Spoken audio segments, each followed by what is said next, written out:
বন্ধু-বান্ধৱীসকল যোৱাকালি উন্নত চিকিৎসাৰ বাবে কিশোৰ মুম্বাইলৈ গ'লগৈ। বন্ধুসকল মুম্বাইলৈ যোৱাৰ আগতে কিশোৰ দাসে কি ক'লে চাওঁচোন আহক।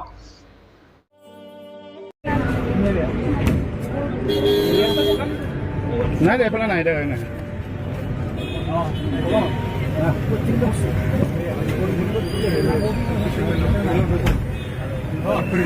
হেল্ল'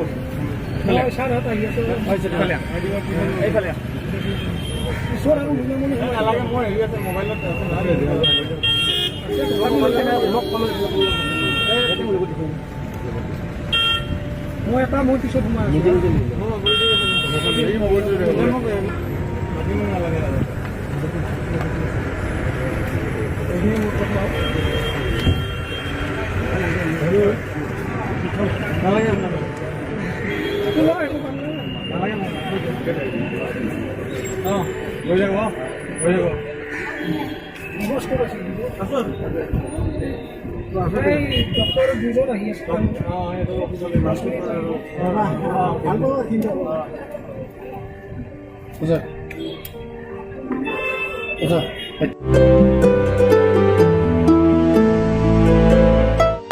একচুৱেলি বহুত ভাল লাগিছে। ইমান দিনে হেল্থ চিটি ট্ৰিটমেণ্ট চলি আছিলে, বহুত উন্নতমানৰ চিকিৎসা ইয়াতো হৈ আছিলে, কিন্তু এটা ৰিপৰ্টৰ কাৰণে আমি ৰখিব লগা হ'ল, পেণ্ডিং আছিলে। তো যোৱাকালি ৰিপৰ্টটো আহিলে, গতিকে আজি আমি ডক্টৰ তপন শইকীয়াৰ লগত কণ্টেক্ট কৰা হৈছে।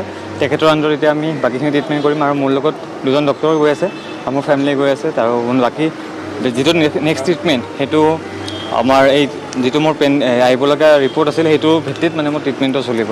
আৰু মই সকলোকে ধন্যবাদ দিব বিচাৰিছোঁ, অসমবাসী ৰাইজক ইমানখিনি ছাপোৰ্ট কৰাৰ বাবে আৰু মৰম দিবৰ বাবে। বহুত বেটাৰ, কাৰণ খোজকাঢ়িব পৰা নাছিলোঁ, খাব পৰা নাছিলোঁ।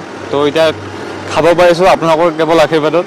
আৰু অসমৰ যিমান শিল্পী আছে, অসম চৰকাৰ, গতিকে সকলোকে ধন্যবাদ দিব বিচাৰিছোঁ। লগতে মোৰ ফেমিলিক, মোৰ গাঁৱৰ মানুহখিনিক ধন্যবাদ দিব বিচাৰিছোঁ। লগতে সংবাদকৰ্মীসকলক ধন্যবাদ দিব বিচাৰিছোঁ। আপোনালোকৰ কাৰণে আজি মই আৰ্থিকভাৱে হ'লেও মই আজি উন্নতমানৰ চিকিৎসাৰ কাৰণে যাবলৈ পাৰিছোঁ, কেৱল আপোনালোকৰ কাৰণে।